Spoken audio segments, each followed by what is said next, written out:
आज आपण पार्ट 2 मधील डेफिनेट इंटिग्रेशन हा चॅप्टर सुरू करूयात. त्यामध्ये आपण कोणते पॉईंट बघणार आहोत ते बघा. तर फर्स्ट पॉईंट आहे definite integral as limit of sum. Second point आहे fundamental theorem of integral calculus. And third point is method of evaluation and properties of definite integral. तर स्टार्टिंगला फर्स्ट पॉईंट बघणार आहोत. फर्स्ट पॉईंट आहे definite integral as limit of sum. And डेफिनेटचं meaning आहे ते meaning आपण सुरुवातीला बघणार आहोत. तर बघा, डेफिनेट म्हणजे आपण या चॅप्टरमध्ये बघणार काय आहे तर फॉर एक्झाम्पल आपण एक ग्राफ ड्रॉ करूयात. एक्स आणि हा आहे वाय एक्सिस. ठीक आहे. आणि याच्यामध्ये आपल्याला एक कर्व दिलेला आहे. गिव्हन एक कर्व आहे. ठीक आहे. हे जो कर्व आहे हा कर्व, हे दोन्ही कर्व जे आहेत त्या कर्व मध्ये जो एरिया झालाय आपल्याला हा एरिया फाइंड करायचा आहे. तर हा एरिया कशा प्रकारे करायचा फाइंड तो आपण या चॅप्टरमध्ये बघणार आहोत. किंवा सेकंड एक्झाम्पल बघा, एक्स हा आहे वाय एक्सिस. त्याच्यामध्ये बघा असा एक कर्व दिलेला आहे. तर हा जो कर्व आहे आणि हा कर्व आणि इथून एक्स एक्स पर्यंत जो एरिया या ठिकाणी क्लोज होईल हा आपला एरिया फाइंड करायचा आहे. अशा टाईपचा एरिया आपल्याला फाइंड करायचं, कशा प्रकारे फाइंड करायचं हे आपण या चॅप्टरमध्ये बघणार आहोत. एखादा फिक्स जर शेप असेल जो आपल्याला माहिती आहे, फॉर एक्झाम्पल रेक्टँगल असेल किंवा सर्कल असेल किंवा कोणताही शेप असेल जो आपल्याला शेपचा एरिया माहिती आहे आपल्याला, तसा जर शेप असेल तर त्या शेपचा आपण एरिया फाइंड आउट करू शकतो. तर रेक्टँगलचा एरिया आपण कशा प्रकारे फाइंड करतो तर लेंथ इंटू विड्थ या फॉर्म्युलानुसार आपण रेक्टँगलचा एरिया फाइंड करतो. तर लेंथ आणि विड्थ जर माहिती असेल तर आपण रेक्टँगलचा एरिया फाइंड आउट करू शकतो. ठीक आहे. तर आपण तेच बघणार आहोत. जर या चॅप्टरमध्ये आपण काय बघणार आहे तर कसेही जर शेप असतील, कशाही प्रकारचे कर्व असतील तर त्या कर्वचा किंवा त्या शेपचा एरिया फाइंड करायचा कसा तर ते आपण या चॅप्टरमध्ये स्टडी करणार आहोत. ठीक आहे. तर बघा आपण एक वेगळे एक्झाम्पल घेऊयात. आपल्याला एक फॉर्म्युला प्रूव्ह करायचा आहे. तर बघा, हा वाय एक्सिस आहे, हा आहे एक्स एक्सिस. तर आपण एक कर्व कन्सिडर करूयात. हा एक असा एक कर्व गिव्हन आहे, दिलेला आहे. या कर्वचं एक इक्वेशन आहे y equal to F of X. ठीक आहे. हा कर्व आणि हा कर्व पासून आपण एक लाईन ड्रॉ करूयात. म्हणजे आपल्याला एक क्लोज इंटरवल मिळेल. हा आहे ए बी.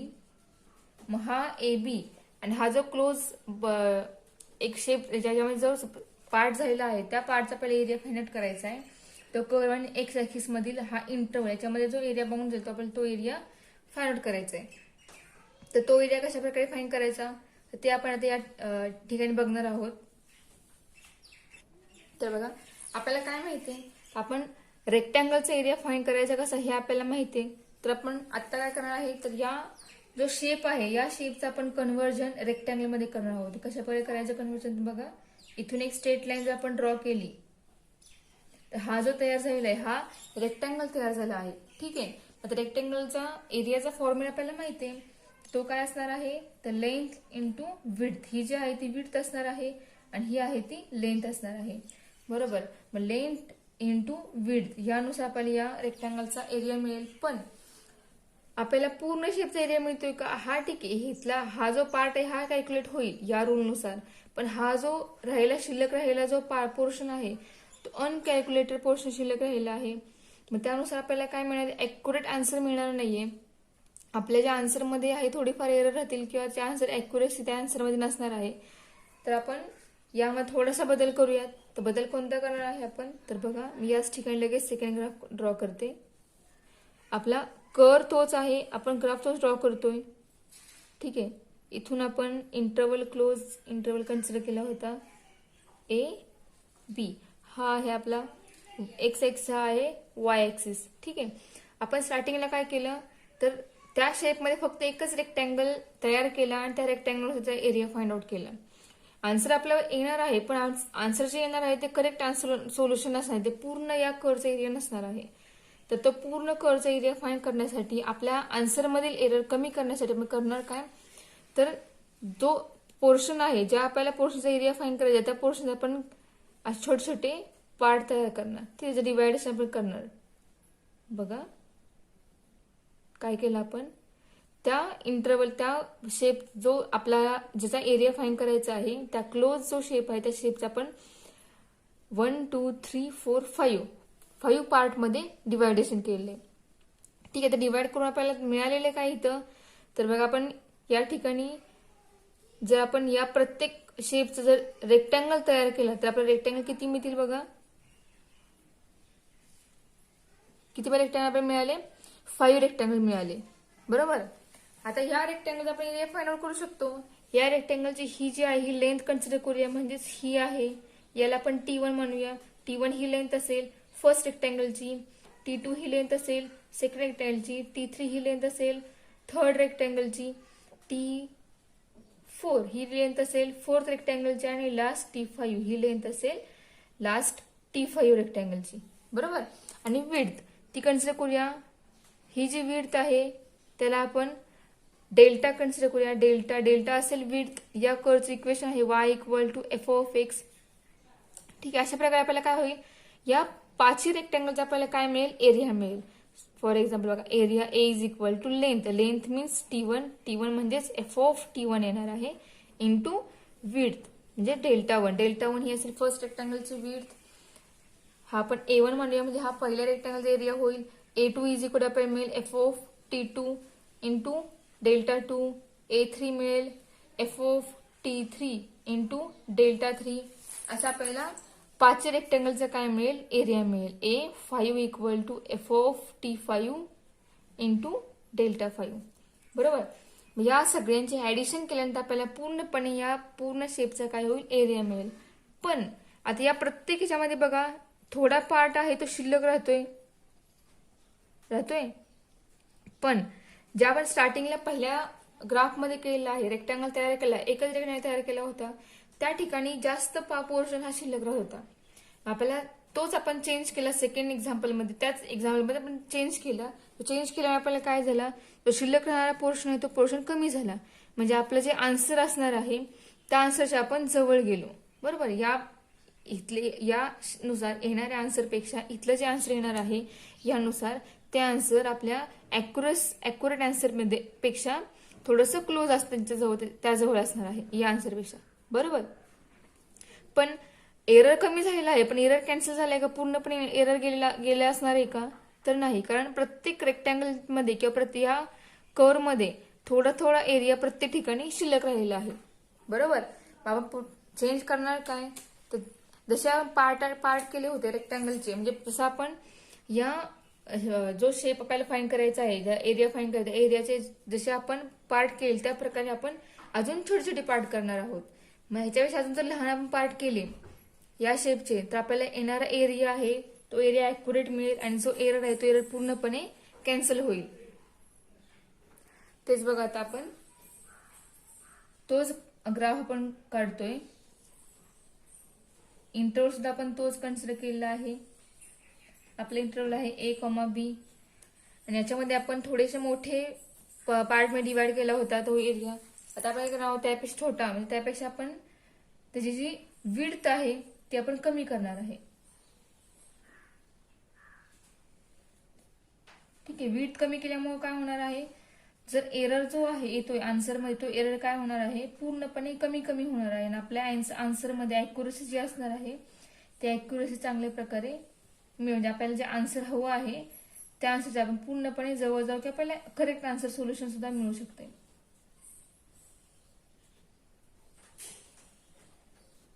ठीक आहे, असे आपण पार्ट केले. सपोज करा की हे जे पार्ट आहे ते पार्ट n असतील, म्हणजे x = n, x = 1 पासून x = n पर्यंत आपण या शेप मध्ये काय केले, रेक्टँगलचे पार्ट तयार केले. ते त्यानुसार बघा, हा असेल x1, x0 असेल, हा असेल x1, हा असेल x2 अप टू हा असेल xr+1, पुढचा असेल xr-1 आणि पुढचा असेल xr up to so on, last असेल xn.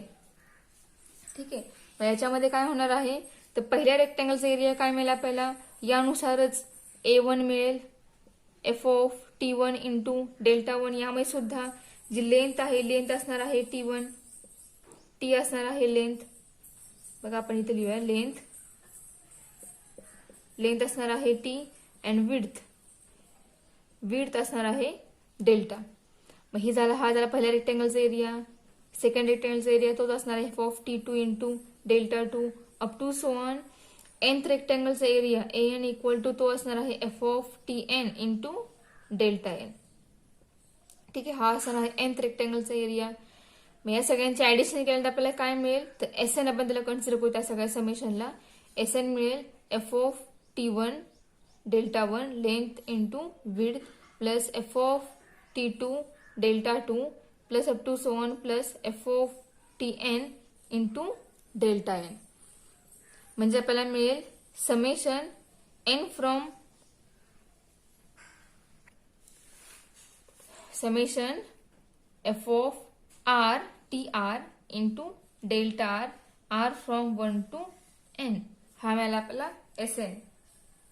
ठीक आहे, हा जो असणार आहे तो असणार आहे एरिया या पूर्ण शेपचा. पण आता याच्यामध्ये जो आपला या ठिकाणी एक्स ऍक्सिस होता, जर एक्स ऍक्सिस आहे तो जर वाढला तर आपला कर काय असणार आहे, तो कर सुद्धा काय होणार आहे तर कर सुद्धा वाढणार आहे. म्हणजे कर वाढल्यानंतर हे ज्या पार्ट केलेले आहे त्या कर मधील करचे ते पोर्शन ते पार्ट पण काय होणार आहे त्याचं ते सुद्धा वाढणार आहेत. म्हणजे आपला हा जो एक्स इक्वल टू आपण जे एन पार्ट केले आहेत हा जो एन आहे हा सुद्धा पुढे वाढणार आहे. आणि हा कुठपर्यंत वाढेल तर टेन्स टू इन्फिनिटी पर्यंत वाढेल.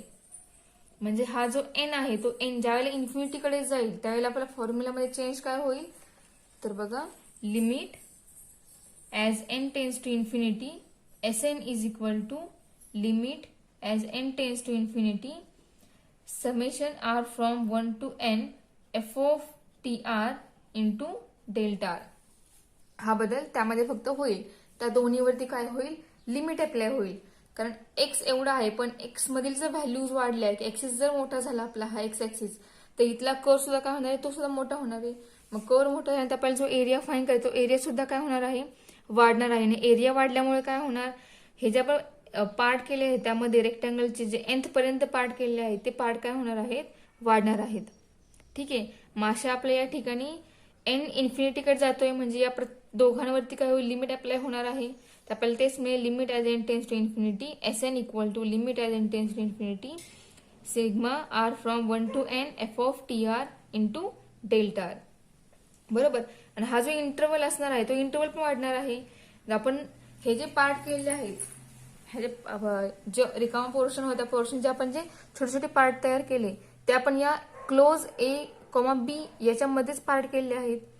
जसा आपला एक्स ऍक्सिस वाढेल तसा आपला इंटरवल सुद्धा वाढेल. त्यानुसार आपला कर वाढणार आहे. कर वाढल्यामुळे इंटरवल वाढणार. इंटरवल वाढल्यामुळे यातले जे पार्ट आहे ते पार्ट सुद्धा वाढणार आहेत.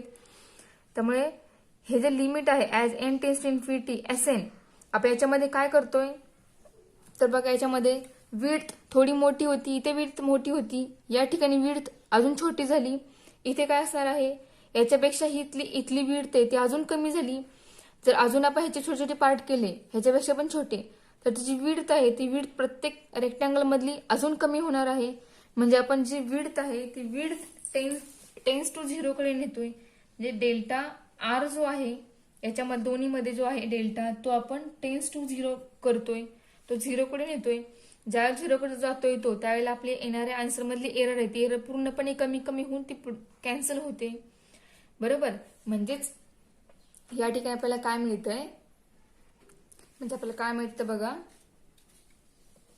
तर आपल्याला मिळतंय integration F of X dx A to B. बरोबर. मग त्याचं कन्व्हर्जन हे होतंय इंटिग्रेशन मध्ये. आता इंटिग्रेशन लिमिट काय आहे तर लिमिट हे जे आहे आपण जो एरिया फाईंड करतोय एरिया क्लोज इंटरवल मधला फाईंड करतोय तो क्लोज इंटरवल आहे ए टू बी. मग त्या ए टू बी मधली ए जो आहे तो ए लहान आहे आणि बी आहे तो बी मोठा आहे. त्यामुळे ते जे आहे ए आणि बी ती जी व्हॅल्यू आहे ती व्हॅल्यू या इंटिग्रेशन साइन वरती अप्लाय होणार. फक्त ती अप्लाय होताना कशी अप्लाय होणार तर जो लहान आहे ए बी मधील जो लहान असेल तो असणार आहे लोअर साईडला आणि जो मोठा असेल तो असणार आहे अप्पर साईडला. बरोबर. आणि जो अप्पर साईडला असणार आहे त्याला बोलायचं अप्पर लिमिट आणि ते जे असेल ते लिमिट असणार आहे या पूर्ण एक्झाम्पल वरती. ठीक आहे. जे वरती असणार ते आहे अप्पर लिमिट आणि जे खालती असेल ते असणार आहे लोअर लिमिट. ठीक आहे. ज्यावेळेला आपण लिमिट फाइंड आउट करतो ज्यावेळेला आपण इंटिग्रेशन फाइंड करतो ते इंटिग्रेशन फाइंड केल्यानंतर हे लिमिट पुटअप करून आपल्याला जे आन्सर मिळतं ते आपलं करेक्ट आन्सर आणि अॅक्युरेट आन्सर असतं. ठीक आहे. म्हणून आपण या ठिकाणी या चॅप्टरमध्ये म्हणतोय डेफिनेट इंटिग्रेशन, म्हणजे आपल्याला काय मिळते, डेफिनेट सोल्युशन मिळणार आहे, म्हणून आपण आलेल्या आन्सरला म्हणणार डेफिनेट सोल्युशन. त्यामुळे याचं आपल्याला नाव आहे डेफिनेट इंटिग्रेशन. ठीक आहे. आता याच्यामध्ये फक्त एवढा बदल आहे, तर बघा आपला एन हा इन्फिनिटीकडे जातोय, बरोबर. मग तो इन्फिनिटीकडे जात असताना चेंज फक्त एवढा करायचा आहे.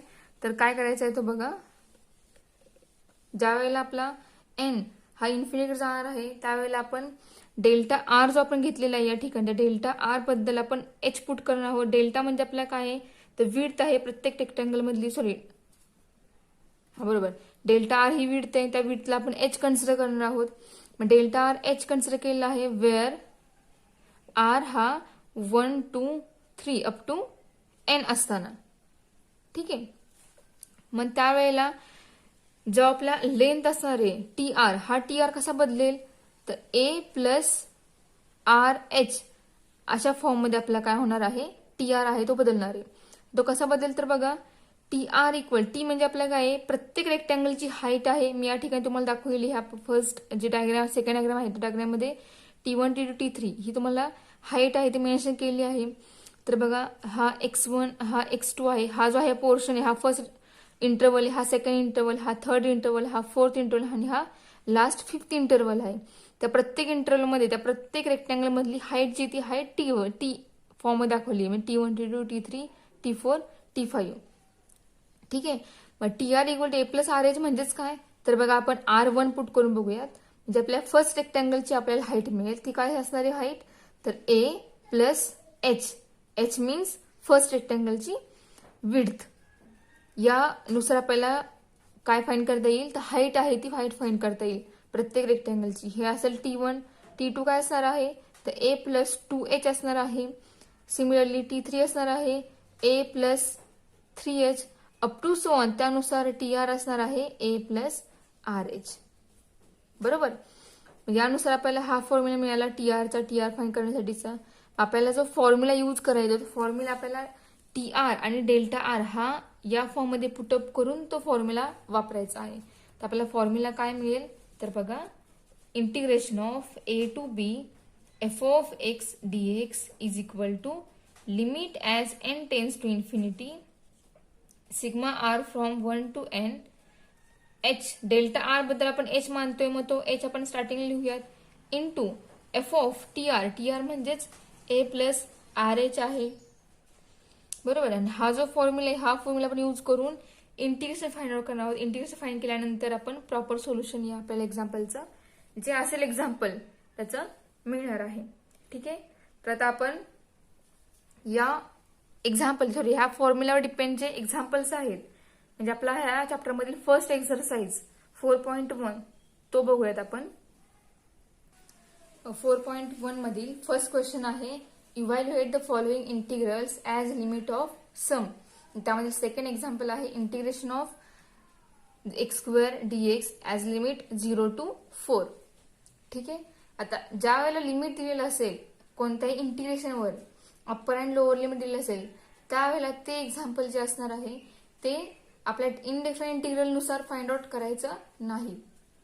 त्याचं सोल्युशन जे आहे ते डेफिनाइट इंटिग्रल मधली जे फॉर्म्युले असेल त्यानुसार त्याचं त्या एक्झाम्पल सोल्युशन फाइंड आउट करायचं. जर हे एक्झाम्पल याच्यावर जर लिमिट अप्लाय केले नसेल, म्हणजे एक्झाममध्ये त्या टाईपमध्ये एक्झाम्पल आलं इंटिग्रेशन ऑफ x² dx आणि या इंटिग्रेशनवर जर लिमिट दिलेलं नसेल तर तुम्ही या एक्झाम्पलचा आन्सर कशाही प्रकारे फाइंड आउट करू शकता. म्हणजे तुम्ही इनडेफिनेटचा एक्झाम्पलचा आन्सर फाइंड करू शकता. ठीक आहे. त्यानुसार आपल्याला आन्सर फाइंड करायला सोपं जाईल. पण त्याच एक्झाम्पलवर जर लिमिट दिलेलं असेल, लिमिट अप्लाय केलेलं असेल, तर त्या इंटिग्रेशनचं सोल्युशन हे इनडेफिनेट इंटिग्रेशननुसार फाइंड करायचं नाही. त्यासाठी प्रॉपर जे मेथड आहे डेफिनाइट इंटिग्रेशन मधील तीच मेथड फॉलो करायची आणि त्या मेथडनुसार त्याचा आन्सर काय असेल ते फाइंड आउट करायचं. ठीक आहे. यानुसार तुम्हाला आन्सर मिळेल पण प्रॉपर सोल्युशन मिळणार नाही. ते जे असणार आहे ते या एक्झाम्पलचा आन्सर नसणार आहे. ठीक आहे. सो आपण आन्सर फाइंड करूयात. बघा तुम्हाला फंक्शन काय दिलेलं आहे, फंक्शन दिलेलं आहे x², दिलेलं आहे फंक्शन ते आपण सुरुवातीला लिहूयात. Here F of X is equal to x². ठीक आहे. तुम्हाला लिमिट दिलेलं आहे ए. आता आपला फॉर्म्युला कसा आहे तर बघा फॉर्म्युला मी इथे लिहिते integration of a to b f of x dx is equal to limit as n tends to infinity summation of r from 1 to n h into f of a plus rh. हा आपला formula आहे. ठीक आहे. मग या formula जे जे point आहे, जे जे टर्म आहे, त्या प्रत्येक टर्मची आपल्याला व्हॅल्यू फाइंड करायची. तर बघा इथे एफ ऑफ एक्स आहे, तर आपला एफ ऑफ एक्स कोणता आहे, या फॉर्म्युलाला कम्पेअर करून एफ ऑफ एक्स लिहिला, तो आहे x square. F of x वर लिमिट आहे ए टू बी. यानुसार जे या ठिकाणी लिमिट असेल त्या लिमिटला यापैकी एक नोटेशन द्यायचं. आता 0 इथे आहे, आपल्या या ठिकाणी फॉर्म्युलामध्ये ए आहे, म्हणजेच ए ची व्हॅल्यू झाली 0. बरोबर. आणि त्याच ठिकाणी बी जागेवर कोण आहे 4, म्हणजे बी ची व्हॅल्यू झाली 4 या एक्झाम्पलसाठी. ठीक आहे. आता ए आणि बी फाइंड केल्यानंतर एच म्हणजे काय आहे, आपली विड्थ आहे. मग तो एच आहे, तो एच फाइंड आउट करायचा. एच साठी एक फॉर्म्युला आहे, तर तो फॉर्म्युला लक्षात ठेवा. एच इक्वल टू फॉर्म्युला आहे बी मायनस ए अपॉन एन. हा फॉर्म्युला एच साठी आहे, हा फॉर्म्युला लक्षात ठेवा. ठीक आहे. तर बघा H equal to B minus A upon N is equal to B. B is 4, A is 0 upon N, म्हणजे आपल्याला एच मिळाला 4 अपॉन एन. याच्यावरून आपल्याला एच इंटू एन याची व्हॅल्यू मिळाली 4. ठीक आहे. सो आता आपल्याला F of A plus R H हा सुद्धा फाइंड करायचा आहे. तर बघा तो फाइंड करूया, त्यानंतर आपण फॉर्म्युला लिहूयात. F of A plus R H is equal to F of A, आपला ए किती आहे तर 0 आहे, plus R into H is equal to F of R H. म्हणजे फंक्शन आपल्या या ठिकाणी ए पुट करून आलेलं आहे एफ ऑफ आर एच. ठीक आहे. आपण फॉर्म्युलामध्ये सुद्धा एफ ऑफ आर एच वापरणार आहोत आणि त्यानुसार आपण फंक्शनमध्ये दिलेल्या एक्झाम्पल नुसार कन्व्हर्जन करणार. तर बघा आपल्या एक्झाम्पलचा फॉर्म्युला आहे 0 A to B F of X dx is equal to, स्टार्टिंगला फॉर्म्युला लिहूया, त्यानंतर आपण आपल्या एक्झाम्पल नुसार व्हॅल्यूज लिहूया. Limit as N tends to infinity summation R from 1 to N F of H into F of A plus R H. तुम्ही याला summation सुद्धा म्हणू शकता आणि सिग्मा सुद्धा म्हणू शकता. हे जे साइन आहे, हे साइन तुम्हाला सिक्वेन्स सिरीज मधील सिरीज या चॅप्टरमध्ये झालेलं आहे आणि तुम्हाला याच्याबद्दल सगळे मिनिंग माहिती आहे. तुम्हाला याचा फॉर्म्युला सुद्धा माहिती आहे, sigma R square, sigma R cube and sigma constant. ठीक आहे. मग तेच आपण या ठिकाणी वापरणार आहोत. तर बघा आपलं फंक्शन आहे एफ ऑफ एक्स डी. दिलेलं फंक्शन कोणतं आहे तर 0 to 4 एक्स स्क्वेअर डीएक्स. हे आहे आपलं given function. Is equal to limit as N tends to infinity sigma R from 1 to n into H into F of R H. ठीक आहे. ए put करून जो आपला फंक्शन आहे तो फंक्शन लिहिल्यानंतर त्यानंतर मग या फंक्शन मध्ये यानुसार कन्व्हर्जन करायचं. ठीक आहे. So next step is limit N tends to infinity sigma r from 1 to n h into f of rh means our function is x square, so f of rh म्हणजे f of x होईल x square म्हणजेच r square r into h bracket square. यामध्ये change आपण यानुसार केलेला आहे, म्हणजे इथं जे फंक्शन असेल त्यानुसार याच्यामध्ये चेंज होईल. फॉर एक्झाम्पल जर या ठिकाणी एक्स क्यूब आला तर आपण या ठिकाणी आर एच ब्रॅकेट क्यूब करणार. फॉर एक्झाम्पल या ठिकाणी जर ई रेस टू एक्स असेल तर आपण या ठिकाणी ई रेस टू हा आर एच जो असेल तो आपण लिहिणार. ठीक आहे. तर बघा आपण स्क्वेअर करूयात. तर आर इंटू एच याचा स्क्वेअर काय होईल बघा, N tends to infinity sigma R from 1 to n H into R square into H square. So limit as N tends to infinity sigma R from 1 to n h into H square H cube into R square. So आपण हा sigma आता R square वर apply करणार आहोत आणि त्यानंतर आपण H cube ची आणि येणारी जी आहे येणारी व्हॅल्यू जी असेल त्यानुसार आपण त्याचं लिमिट फाइंड करूयात. तर बघा नेक्स्ट स्टेप काय असेल ते.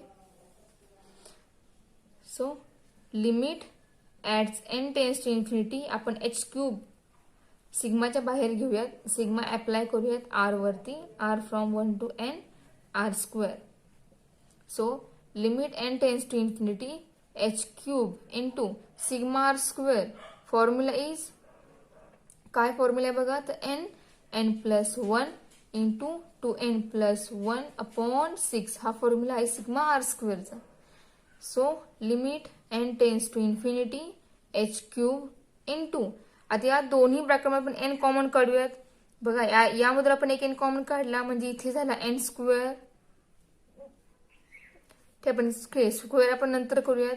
एन इंटू एन, एन असेल इथला, या ठिकाणी 1 अपॉन एन राहील 1 प्लस 1 अपॉन एन. या ब्रॅकेटमध्ये आपल्याला एन कॉमन काढायचं आहे म्हणजे आपल्याला या ठिकाणी मिळेल N into bracket 2 plus 1 upon N. आपण दोन्ही ब्रॅकेटमधून एन कॉमन काढलेले आहेत. यामधील एन इथं आला, यामधील कॉमन काढलेला एन या ठिकाणी आलेला आहे. ठीक आहे, upon 6. Next step is limit N tends to infinity H cube n into N.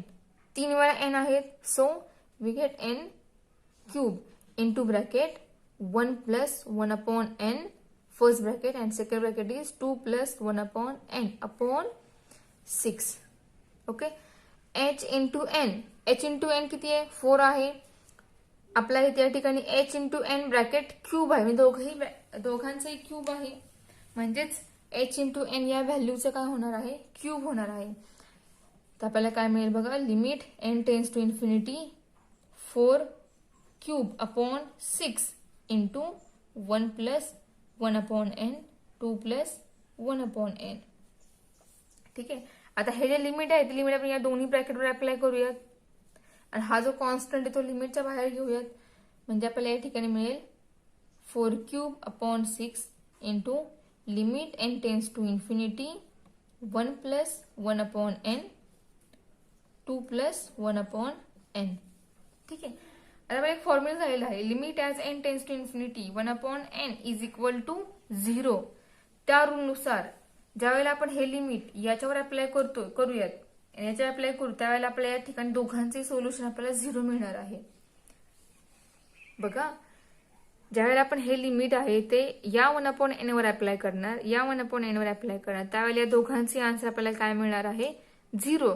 कारण आपल्याला तो फॉर्म्युला 11वी मध्ये झालेला आहे. त्या फॉर्म्युलानुसार या दोघांचे लिमिट काय होईल 0 होईल. मग त्यानुसार आपल्याला आन्सर काय मिळेल बघा. So integration of 0 to 4 x square dx is equal to 4 cube upon 6 into 1 plus 0 मिळेल and next bracket 2 plus 0 मिळेल. Okay, so we get 4 cube upon 6 into 1 into 2 जे आपल्याला या ठिकाणी मिळेल 2. बघा 2 हा 6 ला कॅन्सल होईल. 4 क्यूब इज 64 आणि 2 6 ला कॅन्सल आपल्याला या ठिकाणी मिळेल 3. म्हणजे आपल्या या ठिकाणी या x स्क्वेअर 0 to 4 लिमिट असताना x स्क्वेअर dx सोल्युशन मिळालं 64 अपॉन 3. ठीक आहे, पण एखाद्या एक्झाम्पल मध्ये जर फंक्शन हेच असेल x स्क्वेअर आणि परत लिमिट जर चेंज केलं तर येणारं सोल्युशन हे बदलणार आहे. येणारं सोल्युशन हे राहणार नाही, कारण 0 आणि 4 यावर डिपेंड आहे तुमचे आन्सर काय येईल ते. बरोबर, मग जर लिमिट बदललं की येणारं सोल्युशन जे आहे ते बदलणार. आपलं सोल्युशन कम्प्लीट झालेलं आहे. यामध्ये जे अजून एक्झाम्पल्स आहेत ते आपण नेक्स्ट लेक्चरला बघूयात. आपण या लेक्चरला एक एक्झाम्पल बघितलेलं आहे. तुम्ही हवे तर एखादं एक्झाम्पल यानुसार ट्राय करू शकता. याच टाईपचे अजून एक्झाम्पल आपण नेक्स्ट लेक्चरला बघूयात.